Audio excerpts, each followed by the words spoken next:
In a world of voice, he's a gentleman. Ganyan inilarawan ng aktres na si Alexa Ilacad ang collab team niyang si KD Estrada sa isang social media post.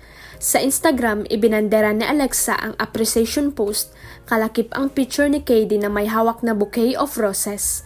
Appreciation post for the best travel buddy, human calculator, navigator, master chef, gift giver, listener, problem solver, and just the best guy in general. Caption niya. Kasabay niyan ay kinunento ni Alexa kung paano siya inalagaan ng mabuti at ilang beses na sinorpresa ng aktor habang sila ay nasa Japan trip, lalo't na't buwan ng dalaw.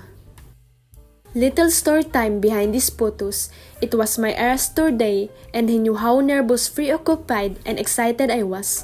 So as I was getting ready, he surprised me by packing my backpack with onigiris, heat packs, and got me flower just because while I was watching the show, he fell in line for merch and surprised me with hoodies cause he knew I'd be cold.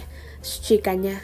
Sinabi rin ni Alexa na isa siyang independent woman hanggang sa dumating sa kanyang buhay si KD. I swear I was an independent woman until you came along. Face with symbols on mouth. What have you done? Face with symbols on mouth.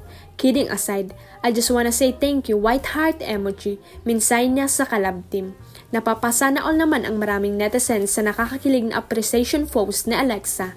Narito ang mga nabasa namin sa comment section.